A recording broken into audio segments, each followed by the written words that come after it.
Après 3 matchs joués lors du tour préliminaire du championnat du monde, l'équipe de France de handball débute ce soir à 21h le tour principal.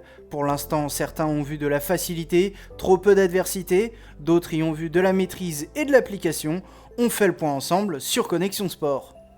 Rassurés, c'est l'état d'esprit dans lequel sont tous les amateurs de handball français après ce tour préliminaire et ces 3 premiers matchs du championnat du monde pour les Bleus face à 3 adversaires d'une adversité vraiment relative. Les Bleus ont fait le taf, 3 sur 3, mais surtout 3 victoires avec beaucoup d'écart et de maîtrise. Lors des 2 premiers matchs, les Bleus n'ont vraiment pas eu d'adversité et contre l'Autriche, ils ont su confirmer ce qu'on avait vu de bon lors des 2 premières rencontres. Ça avait commencé le 14 janvier face au Qatar, victoire 37-19 pour l'entrée en lice. Je vous laisse aller voir la première vidéo disponible sur la chaîne YouTube où figure un petit débrief de la rencontre. Ensuite, 2 jours plus tard, le 16 janvier, la France s'était imposée 43-19, plus 24 contre le Koweït. Les Bleus ont su gérer, notamment grâce à un très bon Rémi Desbonnets qui terminera avec 53% d'arrêt. On peut également noter le retour d'Elohim Prandi qui aura joué quelques minutes après avoir observé le premier match depuis les tribunes. Enfin, l'équipe de France avait terminé le 18 janvier contre l'Autriche, victoire 35-27, plus 8.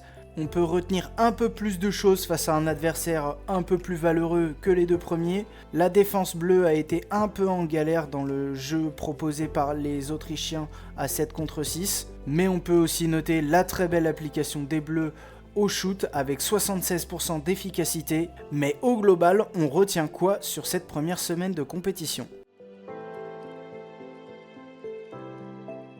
Côté positif, Dikamem est en forme, c'était l'une des grosses interrogations avant la compétition. Serait-il remis de sa blessure à l'épaule ? Eh bien, l'arrière droit barcelonais a montré qu'il pouvait jouer des temps de jeu conséquents et occuper le rôle de fer de lance de l'attaque française.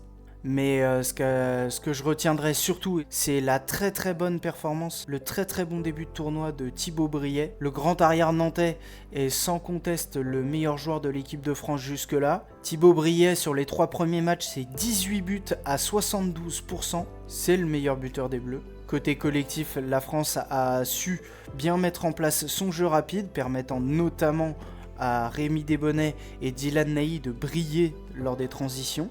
Et comme je le disais un peu plus tôt, Elohim Prandi a pu retrouver la compétition avec 45 minutes de temps de jeu environ sur les 2 dernières rencontres. Mais le principal enseignement, c'est surtout que la France a joué de manière concentrée, n'a pas joué avec ses adversaires qui étaient pourtant bien plus faibles qu'eux. Et c'est un bon signe envoyé après la déception de Paris 2024. Côté négatif, on a appris la mauvaise nouvelle vendredi.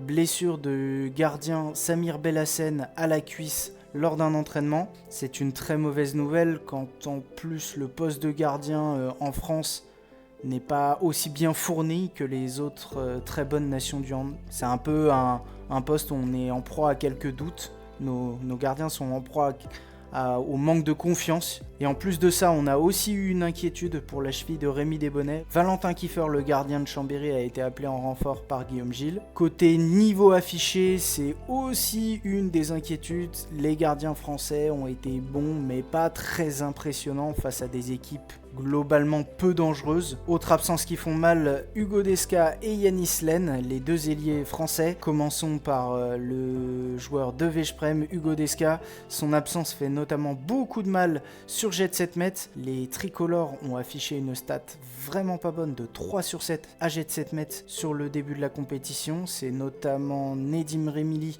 et Melvin Richardson qui s'y sont collés. Alors ça n'a pas trop porté préjudice à l'équipe de France évidemment, mais ça peut devenir un problème à la suite si on n'arrive pas à trouver quelqu'un d'assez régulier sur cet exercice plus qu'important, notamment dans les rencontres serrées. Et donc l'absence aussi de Yanis Len qui se fait légèrement ressentir sur l'aile droite. Benoît Kounkoun ne semble pas très au niveau et Julien Boss est lui pas à son poste, donc forcément difficile de rivaliser avec le joueur de Montpellier blessé qui est Yanis Len, qui est l'un des meilleurs ailiers droits au monde qu'on aurait bien aimé avoir quand le niveau va se corser. Puis il nous reste quelques petites interrogations quand même après ce tour préliminaire. Bien sûr, trop peu d'adversité, donc comment juger, comment tirer de vrais enseignements face à si peu de difficultés.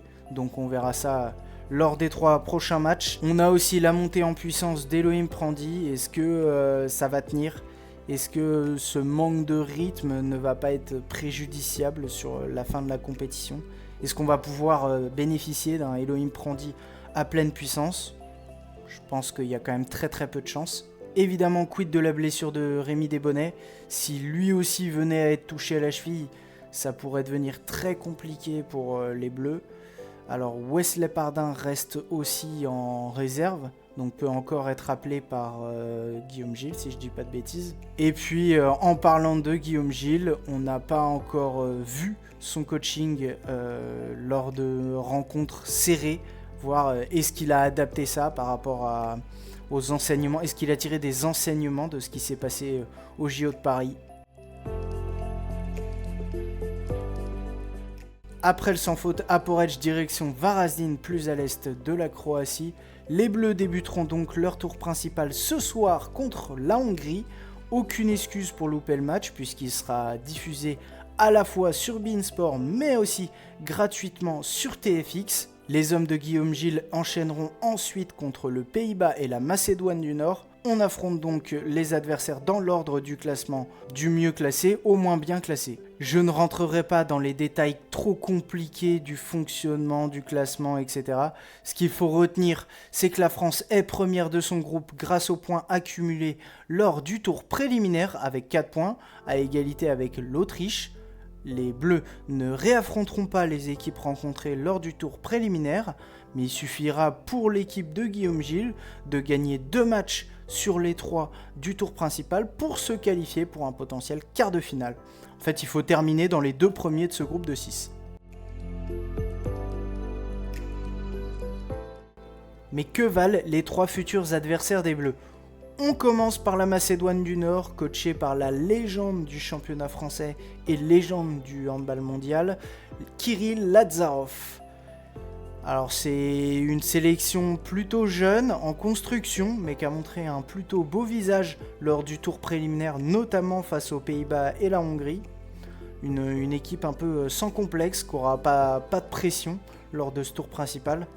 Si je dois retenir un joueur à surveiller, je dirais sûrement Filip Kuzmanovski, l'arrière de Eurofarm Pelister.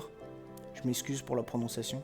Normalement, l'équipe du Pays du Soleil ne devrait pas être un trop gros problème pour notre équipe de France. Surtout que dans le meilleur des cas et le meilleur des scénarios, les Bleus seront déjà qualifiés avant le dernier match du tour principal. Autre adversaire, toute autre adversité avec les Pays-Bas qui pourrait être un sacré piège pour les Bleus. Dans un style de jeu très particulier, les Oranges ont quelques armes en leur possession. L'une d'elles est bien connue, le fer de lance de l'attaque hollandaise n'est nul autre que le demi-centre star du PSG, Luc Steins.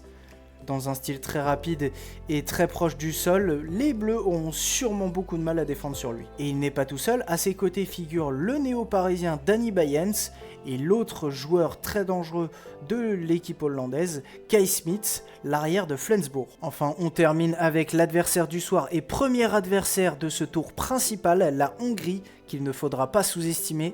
Les Magyars joueront presque à domicile et auront tout le public derrière eux, à moins d'1 heure de la frontière hongroise. Mais les Bleus connaissent bien cette ferveur, car plusieurs d'entre eux jouent notamment à Veszprém dans le plus grand club hongrois. La Hongrie sera sûrement la meilleure équipe qu'affronteront les Bleus durant ce tour principal. Il faudra donc être tout de suite dedans. Ayant fait face à plus d'adversité que nos Bleus au précédent tour, les hommes de Chema Rodriguez ont de quoi piéger la France. La véritable force de cette sélection, c'est l'impact physique et les automatismes présents entre ses membres.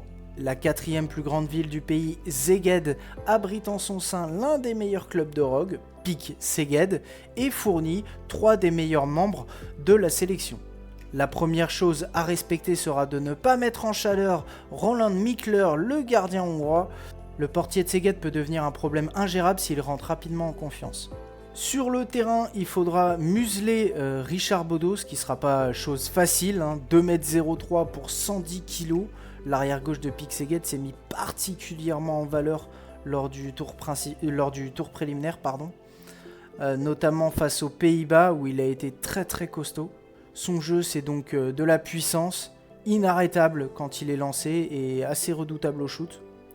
En parlant de physique démesurée, il n'est pas le seul. Bencher Banidi, le pivot, et ses 120 kg pour 2,06 m sera également un problème à gérer pour les tricolores. Et pour éviter que ces monstres n'aient trop de munitions, il faudra faire attention au demi-centre de Ferencváros Matelekai. Le match de ce soir devrait donc nous apporter les premiers éléments de réponse quant à nos questions et aux véritables chances des Bleus durant ce mondial.